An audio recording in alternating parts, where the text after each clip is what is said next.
जय हिंद दोस्तों, स्वागत है आपका अपने YouTube चैनल अर्क पाठशाला में। दोस्तों, हम पिछली क्लास में अवतल दर्पण के बारे में पढ़े थे, जिसमें हम अवतल दर्पण के 6 स्थितियों के बारे में देखे थे कि वस्तु कहाँ पर रखेंगे तो उसका प्रतिबिंब कहाँ पे बनेगा और कैसा बनेगा। फिर हम लोगों ने अवतल दर्पण का उपयोग भी पढ़ा था और अवतल दर्पण खत्म हो गया था। अवतल दर्पण में उतना ही टॉपिक पढ़ना है। आज हम थोड़ा सा उत्तल दर्पण के बारे में पढ़ेंगे, उसके बाद चिन्ह परपाटी के बारे में पढ़ेंगे और आवर्धन के बारे में पढ़ेंगे और फिर ये चैप्टर हमारा खत्म हो जाएगा। तो चलिए हम शुरू करते हैं। सबसे पहले उत्तल दर्पण। उत्तल दर्पण क्या होता है? पहले एक बार अवतल दर्पण और उत्तल दर्पण में मैं आप लोगों को फिर से अंतर बताने जा रहा हूं, इसको थोड़ा सा एक बार ध्यान से देखिएगा। ये था हमारा अवतल दर्पण, जो बाहर से पेंट किया रहता है, ये होता था हमारा अवतल दर्पण। और ये उत्तल दर्पण था, जो अंदर से पेंट किया रहता है, ये हमारा उत्तल दर्पण था। तो यहाँ से क्वेश्चन पूछा है और पूछेगा कि किस दर्पण का परावर्तक सतह उभरा हुआ होता है? ये उत्तल दर्पण है।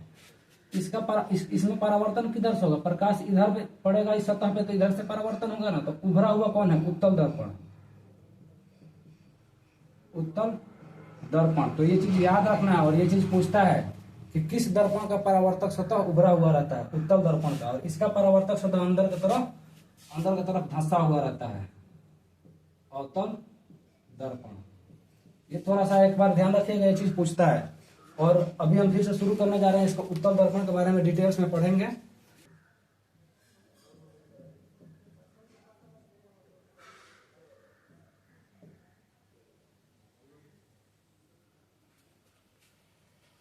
दोस्तों, हम आज उत्तल दर्पण के बारे में पढ़ने जा रहे हैं। तो उत्तल दर्पण के थ्योरी को मैं आप लोगों को सबसे पहले समझा रहा हूँ, उसके बाद से फिर हम डायग्राम के माध्यम से भी आप लोग को समझाएंगे। देखिए क्या है इसमें कि उत्तल दर्पण का परावर्तक सतह, उत्तल दर्पण का परावर्तक सतह उभरा हुआ होता है। किस दर्पण का परावर्तक सतह उभरा हुआ रहता है? उत्तल दर्पण का। उत्तल दर्पण का परावर्तक सतह उभरा हुआ रहता है। और उत्तल दर्पण में किसी भी स्थिति में, उत्तल दर्पण में किसी भी स्थिति में प्रतिबिंब हमेशा दर्पण के पीछे सीधा, आभासी तथा वस्तु से छोटा बनता है।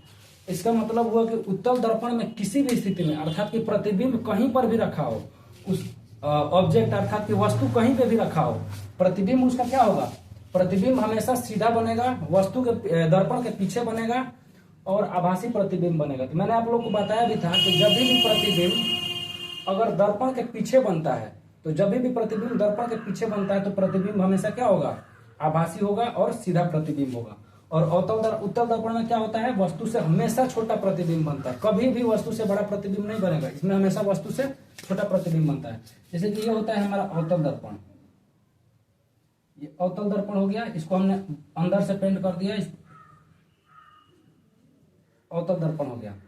अब चूंकि ये जो दर्पण है ये अंदर से पेंट है, तो इसका परावर्तक सतह बाहर होगा, तो प्रकाश इसमें किधर से पड़ेगा? प्रकाश इसमें इधर से पड़ेगा। जिधर पेंट किया हुआ नहीं रहता है प्रकाश उस पर ही तो पड़ेगा। तो अगर जब इधर इस पे प्रकाश हम डालते हैं तो क्या होगा? इस पे पड़ने के बाद, परावर्तन के बाद ये इधर की तरफ मुड़ जाएगा। प्रकाश इधर से गई और इधर आकर के मुड़ जाती है। तो और इसका एक चीज और ध्यान रखिएगा, इसका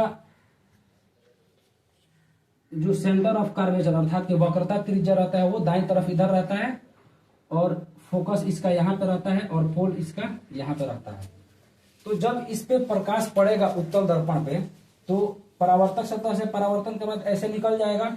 लेकिन ऐसा हमें लगता है, ऐसा हमें प्रतीत होता है कि ये जो, अगर ये प्रकाश की किरणें अनंत से आ रही है तो हमें ऐसा प्रतीत होता है कि ये जो प्रकाश की किरण है ना, यहाँ पे मिलती हुई प्रतीत होती है। ऐसा लगता है कि ये यहाँ पे मिल रही है, फोकस पे ऐसा लगता है कि हमें मिल रही है।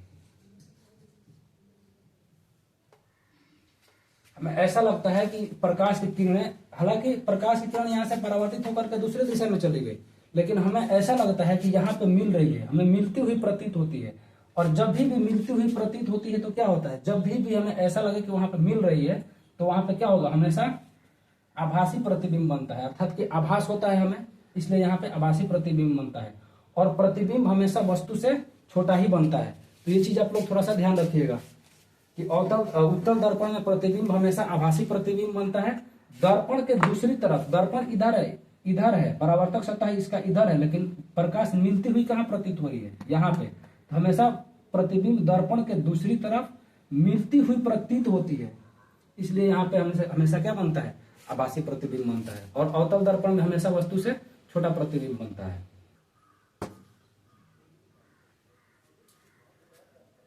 दोस्तों हम लोगों ने उत्तल दर्पण के बारे में पढ़ा, उत्तल दर्पण की प्रॉपर्टी को जाना कि उत्तल दर्पण में क्या होता है, सीधा प्रतिबिंब बनता है, वस्तु से छोटा प्रतिबिंब बनता है, और दर्पण के दूसरी ओर बनता है, काल्पनिक प्रतिबिंब बनता है। तो और उत्तल दर्पण में हम अब इसके उपयोग के बारे में पढ़ेंगे। उत्तल दर्पण के प्रॉपर्टी के अनुसार हम उत्तल दर्पण में इसके उपयोग के रूप में पढ़ेंगे कि उत्तल दर्पण का उपयोग कहाँ कहाँ पे किया जाता है। तो सबसे पहला हमारा होता है गाड़ियों के साइड मिरर के रूप में। गाड़ियों के जैसे कि बाइक वाइक में आप देखते हैं उसमें जो एक दर्पण लगा रहता है पीछे के दृश्य को देखने के लिए, वो कौन सा दर्पण रहता है, वो हमेशा उत्तल दर्पण लगा होता है। और वहां पे उत्तल दर्पण हमेशा क्यों लगा रहता है, इसके बारे में हम जानेंगे कि उत्तल दर्पण हमेशा क्यों लगा रहता है। जैसे कि अवतल दर्पण में हमने देखा था कि प्रतिबिंब छोटा भी बनता था, अगर प्रतिबिंब अनंत पे रहता था तो फोकस पे बनता था और बड़ा प्रतिबिंब बनता था। जब फोकस पे रहता था तो अनंत पे बनता था। फोकस और ध्रुव के बीच रहता था तो प्रतिबिंब दर्पण के दूसरी तरफ और सीधा प्रतिबिंब बनता था। और बाकी के सभी स्थितियों में क्या होता था, प्रतिबिंब हमेशा उल्टा बनता था और कभी बड़ा बनता था तो कभी छोटा बनता था। लेकिन उत्तल दर्पण में क्या है, तो उत्तल दर्पण में हमेशा प्रतिबिंब सीधा ही बनेगा और वस्तु से छोटा ही बनेगा। इसी उपयोग के कारण हम गाड़ियों में साइड मिरर के रूप में उत्तल दर्पण का उपयोग करते हैं। जैसे कि अगर हम बाइक चला रहे हैं, पीछे से अगर कोई ट्रक आ रही है और उसमें अवतल दर्पण लगा हो, तब तो कभी हो सकता है कि ट्रक हमें उल्टी दिखाई दे, ट्रक हमें ऐसा लगेगा कि ट्रक उल्टा है। और ट्रक कभी हो सकता है कभी बहुत बड़ा दिखाई देगा, कभी ऐसा कभी एकदम छोटा दिखाई देने लगेगा। इसलिए हम गाड़ियों के साइड मिरर में कभी भी अवतल दर्पण का उपयोग नहीं करते हैं। गाड़ियों के साइड मिरर में हमेशा हम उत्तल दर्पण का ही उपयोग करते हैं। ऐसा इसलिए, ये क्वेश्चन भी पूछा हुआ क्वेश्चन है कि उत्तल दर्पण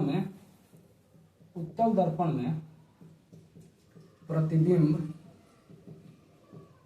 हमेशा, ये चीज आप लोग याद रखिएगा, उत्तल दर्पण में प्रतिबिंब हमेशा वस्तु से छोटा, सीधा तथा काल्पनिक प्रतिबिंब बनता है, काल्पनिक प्रतिबिंब बनता है। इसलिए इसका दृष्टि क्षेत्र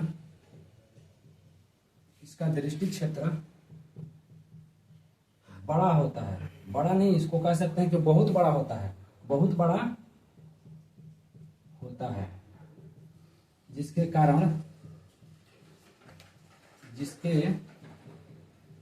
कारण हम गाड़ियों में साइड मिरर के रूप में, साइड मिरर के रूप में उत्तल दर्पण का प्रयोग करते हैं।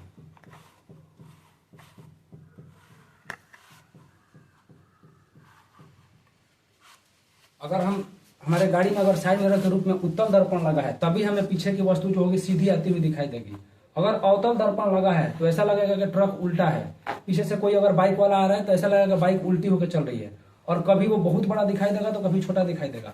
लेकिन उत्तल दर्पण इसलिए लगाते हैं कि उत्तल दर्पण में प्रतिबिंब हमेशा वस्तु से छोटा बनता है, हमेशा वस्तु से छोटा ही बनता है तथा सीधा भी बनता है। उल्टा तो इसमें बनता नहीं है, सीधा बनता है। और इसका दृष्टि क्षेत्र बहुत बड़ा होता है, दृष्टि क्षेत्र बड़ा होता है, दृष्टि क्षेत्र बड़ा होता है। इसका मतलब ये है, दृष्टि क्षेत्र बहुत बड़ा होता है, इसका मतलब ये है कि हम छोटे से उत्तल दर्पण में पीछे के बहुत सारे चीजों को देख सकते हैं। कोई ट्रक आ रही है उसको भी देख लेंगे, ट्रक के साथ साथ अगर कोई बाइक आ रही है उसको भी हम देख लेंगे, कोई अगर आदमी साइकिल चला के आ रहा है उसको भी हम देख लेंगे। तो हमें पता चल जाएगा कि हाँ ये आदमी किस दिशा में आ रहा है, ये ट्रक किस दिशा में आ रही है। तो इसलिए हम गाड़ियों का साइड मिरर के रूप में उत्तल दर्पण का उपयोग करते हैं। क्यों? क्योंकि इसका साइड में इसका दृष्टि क्षेत्र भी बहुत बड़ा होता है और हमेशा छोटा और सीधा प्रतिबिंब बनता है। ये चीज आप लोग ध्यान रखिएगा, ये चीज पूछा हुआ क्वेश्चन है। और दूसरा नंबर होता है हम रोड लैंप में भी हम उत्तल दर्पण का उपयोग करते हैं। क्योंकि रोड लैंप में उत्तल दर्पण का उपयोग इसलिए करते हैं कि जैसे कि इसको पहले थोड़ा सा डायग्राम समझिएगा। ये हो गया हमारा उत्तल दर्पण, और इस पे अगर कोई प्रकाश का किरण पड़ेगा तो यहां से परावर्तन के बाद क्या होगा, ये इधर फैलेगा, ये इधर फैलेगा। तो अगर मान के चलते हैं कि ये रोड लैंप है और रोड लैंप में एक ऐसे बल्ब लगा हो, जब रोड लैंप में ऐसे बल्ब लगा होगा तो इसमें से जो प्रकाश की किरण निकलेगी इससे टकराने की वजह से क्या होगा, इधर उधर फैलेगा। और जब इधर उधर फैलेगा तो ये होगा कि आसपास की बहुत सारी चीजें रोशन होंगी। जब इधर उधर फैलेगा कि आसपास की बहुत सारी चीजें रोशनी में दिखाई देंगी और ज्यादा एरिया तक वो क्या करेगा, वहां पे उजाला करेगा। इसी कारण से रोड लैंप पे हम किसका उपयोग करते हैं, उत्तल दर्पण का उपयोग करते हैं। क्यों? क्योंकि इस पे प्रकाश पड़ता है तो क्या होता है, ये फैलता है। वो बात अलग है कि हमें यहाँ पे मिलती हुई प्रतीत होती है, लेकिन वास्तव में क्या होता है, इसका प्रकाश फैलता है। इसीलिए रोड लैंप में एक लैंप लगाएंगे तो अगर मान लेते हैं कि अपने हम घर पे एक लैंप लगाते हैं तो बाहर के बहुत सारा एरिया में क्या करता है, वो फैल करके उजाला करता है। वही अवतल दर्पण में, जैसे कि ये अगर अवतल दर्पण हो गया तो यहाँ से अगर प्रकाश की किरण भेजेंगे तो यहाँ से परावर्तन के बाद एक बिंदु पर मिलती है, फोकस में मिलती हुई प्रतीत होती है। तो टॉर्च हम जलाते हैं तो क्या होता है, बहुत सारा एरिया तो रोशन करता नहीं है, सिर्फ एक सीधी रेखा में सिर्फ एक ही जगह पर वो केंद्रित होकर के उसका लाइट आता है। इसलिए हम रोड लैंप में हमेशा किसका उपयोग करते हैं, उत्तल दर्पण का उपयोग करते हैं। चलिए हम लोग इसकी उपयोगिता को भी आप लोगों को लिखवा दे रहे हैं, आप लोग इसको थोड़ा सा ध्यान रखिएगा।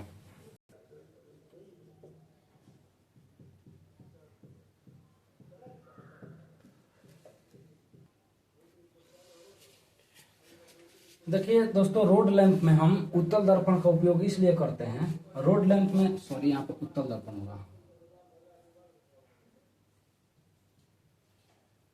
रोड लैंप में हम उत्तल दर्पण का उपयोग इसलिए करते हैं क्योंकि उत्तल दर्पण से प्रकाश परावर्तन के बाद, अर्थात कि जब ये रहा उत्तल दर्पण, इस पे अगर कोई प्रकाश पड़ेगा तो परावर्तन के बाद यहां से पड़ेगा तो अब इसका परावर्तन होगा, सभी दिशाओं में फैलता है, ये सभी दिशाओं में फैल जाता है। जब सभी दिशाओं में फैलेगा तो काफी दूर तक का एरिया हमारा रोशन होगा तथा ज्यादा क्षेत्र को रोशन करता है। इसलिए हम रोड लैंप में किसका, उत्तल दर्पण का उपयोग करते हैं। ठीक है, तो हम लोग आज उत्तल दर्पण के बारे में पढ़े, उत्तल दर्पण की प्रॉपर्टी क्या होती है, उत्तल दर्पण का उपयोग क्या क्या होता है। अब हम इसके बाद से पढ़ेंगे थोड़ा सा इन दोनों में चिन्ह परिपाटी क्या होता है। यहाँ से भी आपके ऑब्जेक्टिव में क्वेश्चन बनता है, यहाँ पे थोड़ा सा समझने की बात होती है। आप लोग बस थोड़ा सा ध्यान से देखिएगा, मैं आप लोगों को समझा दूंगा दोनों में किसका फोकस दूरी निगेटिव होता है, किसका फोकस दूरी पॉजिटिव होता है।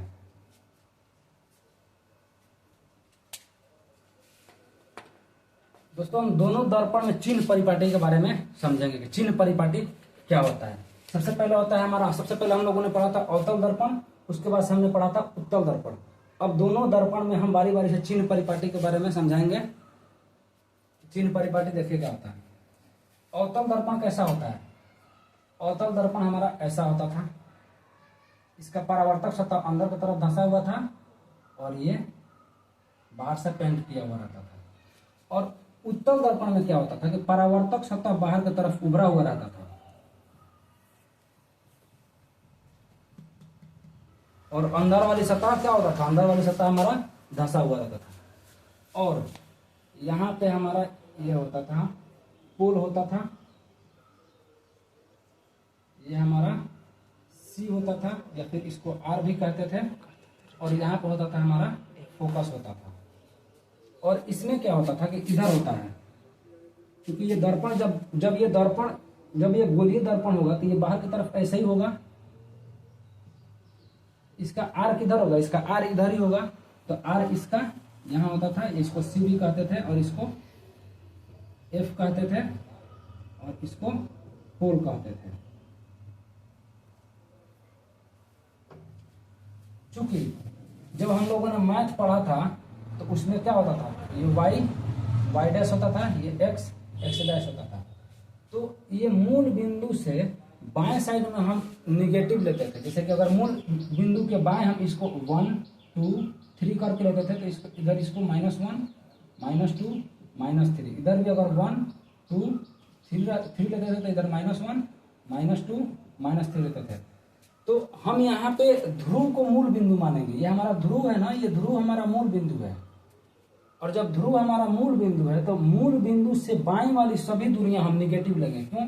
क्योंकि मूल बिंदु से हम बाईं वाली दूरियां क्या करते हैं, सभी निगेटिव लेते हैं। तो फोकस हमारा किधर है, ये हमारा मूल बिंदु है, ये हमारा बायां हाथ है, ये हमारा दायां हाथ है। तो फोकस बाएं हाथ की तरफ है ना, तो इसका फोकस क्या होता है, ये हमारी फोकस हुई, तो फोकस इसमें क्या होगा, निगेटिव होगा। तो यहां से क्वेश्चन पूछता है कि अवतल दर्पण में फोकस निगेटिव होती है। और वहीं पे देख लो आप, यहाँ पे ये उत्तल दर्पण है। उत्तल दर्पण में फोकस क्या है, दाहिनी हाथ की तरफ है, बाएं हाथ की तरफ इधर तो है नहीं, ये दाहिना हाथ की तरफ है।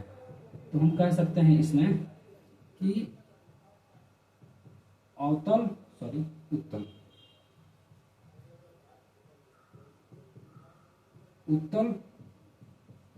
दर्पण में फोकस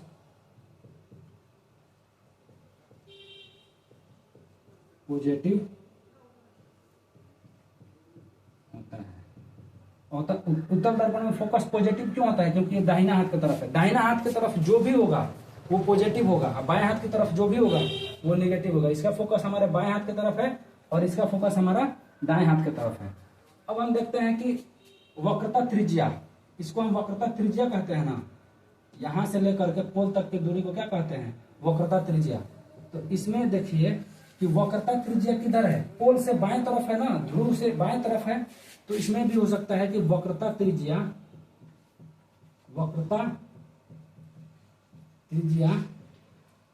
निगेटिव होती है। और इसमें क्या है, वक्रता त्रिज्या, ये ध्रुव है, पोल से दाईं तरफ है। तो चूंकि दाईं तरफ है इसलिए क्या होगा, पॉजिटिव होगा। वक्रता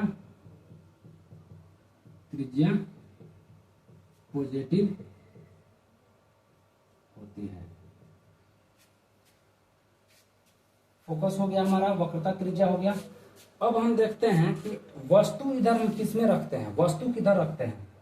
अगर ये अवतल दर्पण है तो अवतल दर्पण तो बाहर से पेंट किया रहता है, वस्तु इधर होगी। तो वस्तु अगर इधर होगी तो प्रकाश तभी तो इधर से पड़ेगा, तो इसमें यहां से टकराने के बाद वस्तु की प्रतिबिंब बनेगी।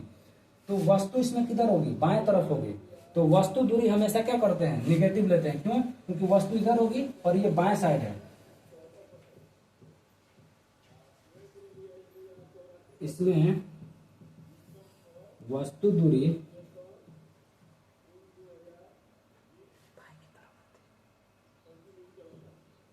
हमेशा निगेटिव होती है। निगेटिव क्यों होती है, क्योंकि वस्तु हम इधर ही तो रखेंगे, दर्पण के उस साइड थोड़ा ना रखेंगे। अगर ये दर्पण है तो इधर रखेंगे तो दायां साइड हो जाएगा, वस्तु हमेशा किधर रखेंगे, बाएं साइड होंगे। इसमें वस्तु दूरी हमेशा निगेटिव होती है।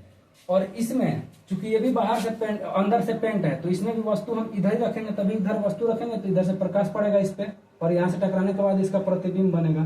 तो ये भी, इसमें भी वस्तु दूरी किधर है, पोल से बाएं ही है। तो इसमें भी याद रखिएगा कि इसमें भी वस्तु दूरी हमेशा क्या होती है, निगेटिव होती है।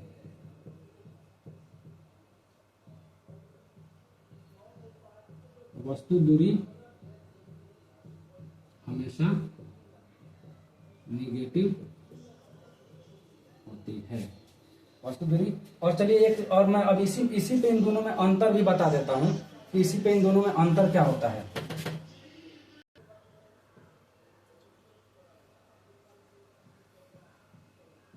इसमें प्रतिबिंब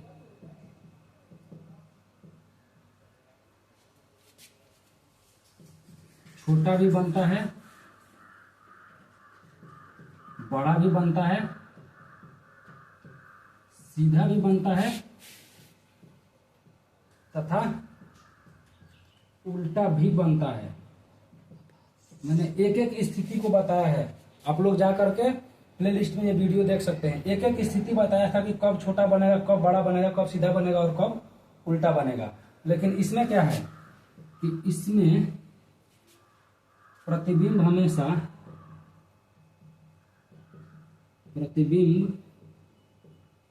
हमेशा सीधा तथा वस्तु से छोटा बनता है, वस्तु से छोटा बनता है। तो ये रहा चिन्ह परिपाटी भी आप लोग को समझ में आ गया कि इस पोल को हम मूल बिंदु मानेंगे और मूल बिंदु से जो बाईं तरफ होगा वो निगेटिव और मूल बिंदु से जो दाईं तरफ होगा वो पॉजिटिव। और इस डायग्राम से आप लोग याद रखिएगा, यहाँ से क्वेश्चन पूछता है और पूछा भी है कि यहाँ से ये क्वेश्चन पूछा है कि उत्तल दर्पण की फोकस दूरी कैसी होती है, निगेटिव होती है कि पॉजिटिव होती है कि इन दोनों में से कोई नहीं। ऐसा करके क्वेश्चन आपसे 1 नंबर में पूछता है। ये उत्तल दर्पण है, उत्तल दर्पण का फोकस किधर होगा, इस साइड होगा। उत्तल दर्पण की फोकस दूरी क्या होगा, हमेशा अगर मूल बिंदु से दाहिने तरफ है तो ये हमेशा क्या होगा, पॉजिटिव होगा। और आप लोग इसको रटिएगा ना, समझ के याद रखिएगा, नहीं तो इसमें का उसमें का इसमें हो जाएगा। समझ करके आप लोग इसको एक बार 2 बार ध्यान से देखिएगा, हो जाएगा। और चिन्ह परिपाटी यहाँ पे क्लियर होता है। और थोड़ा सा हम आप लोग को इसके बाद दर्पण सूत्र बताएंगे और दर्पण सूत्र के बाद से आवर्धन बताएंगे, आवर्धन क्या होता है। और आवर्धन के बाद हम इसका 1-2 न्यूमेरिकल करा करके इसमें डाल देंगे, आपके प्ले लिस्ट में अलग से न्यूमेरिकल डाल देंगे। चलिए आप लोग हमारे साथ देखते रहिए, इसके बाद से आवर्धन क्या।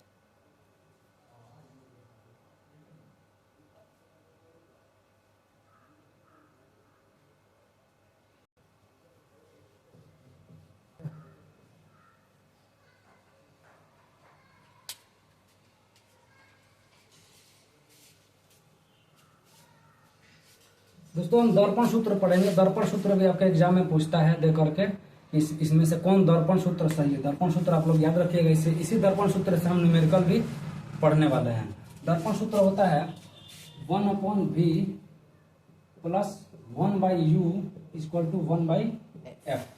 ये होता है हमारा दर्पण सूत्र। इसको याद रखिएगा, ये पूछता है, ये 1 नंबर में भी पूछता है और इस पे न्यूमेरिकल भी आ सकता है। तो अब हम पढ़ेंगे, अब हम देखेंगे कि v क्या होता है, u क्या होता है, f क्या होता है।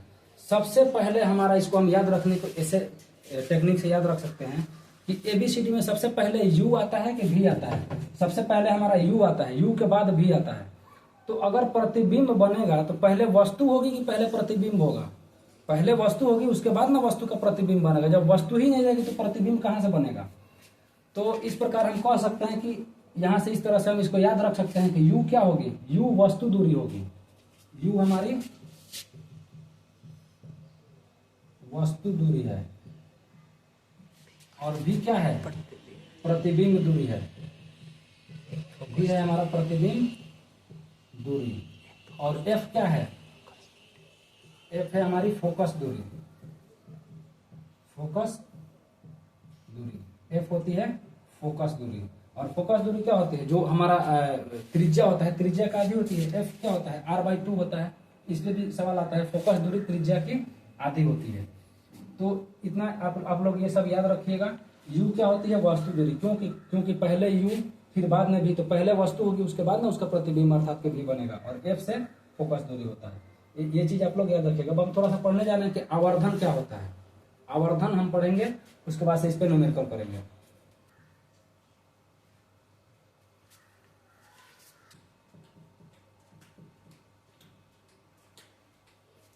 आवर्धन में होता है कि प्रतिबिंब की ऊंचाई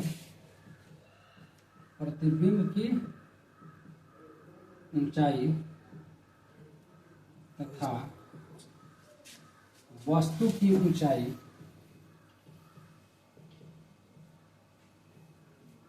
के अनुपात को आवर्धन कहते हैं। प्रतिबिंब की ऊंचाई और वस्तु की ऊंचाई के अनुपात को क्या कहते हैं, हम आवर्धन कहते हैं। इसको हम फार्मूला के रूप में भी लिख सकते हैं। आवर्धन को हम इंग्लिश में मैग्निफिकेशन कहते हैं। आवर्धन को इंग्लिश में मैग्निफिकेशन कहते हैं, इसलिए इसको हम शॉर्ट में m से दर्शाते हैं। m फॉर मैग्निफिकेशन, m बराबर प्रतिबिंब की ऊंचाई बटा वस्तु की ऊंचाई, वस्तु की ऊंचाई। m बराबर प्रतिबिंब की ऊंचाई और वस्तु की ऊंचाई। इसको हम ऐसे भी लिख सकते हैं कि अगर मान लेते हैं कि वस्तु की ऊंचाई h है तो प्रतिबिंब उसका h डैश होगा, h डैश होगा। अरे वस्तु की ऊंचाई से ही तो प्रतिबिंब की ऊंचाई बनता है, वस्तु ही नहीं रहेगी तो प्रतिबिंब थोड़ा ना बनेगा। इसलिए m बराबर हम h और h डैश भी कह सकते हैं। तो यहाँ पे हमारा ये चैप्टर खत्म होता है और उत्तल दर्पण भी खत्म हुआ और अवतल दर्पण भी हमारा खत्म हुआ। और हम लोगों ने आवर्धन भी पढ़ा, फोकस दूरी किसमें नेगेटिव होता है किसमें पॉजिटिव होता है, वक्रता त्रिज्या किसमें नेगेटिव होता है किसमें पॉजिटिव होता है ये देखा। और वस्तु दूरी क्या होता है, वस्तु दूरी हमेशा दोनों में ही नेगेटिव होती है। और प्रतिबिंब की जो दूरी होगी वो एक और प्रतिबिंब की दूरी किसी में नेगेटिव होता है किसी में पॉजिटिव होता है, ये सब भी हमने देखा। और यहाँ पे हमारा आवर्धन भी खत्म होता है। चलिए अब हम आपसे अगले क्लास में मिलेंगे जिसमें हम आपके लिए न्यूमेरिकल लेकर आएंगे, न्यूमेरिकल के 2-3 क्वेश्चन करा देंगे। और यहाँ पे ये हमारा चैप्टर खत्म होता है। अब इसके बाद हम मिलेंगे अगले क्लास में किसी दूसरे सब्जेक्ट जैसे कि मैथ शुरू करेंगे हम अगले क्लास में। आप लोग हमारे साथ बने रहिएगा। और अगर क्लास अगर अच्छा लगा हो तो आप लोग लाइक शेयर सब्सक्राइब जरूर कीजिएगा। तो मिलते हैं हम आपसे अगले क्लास में। Thank you.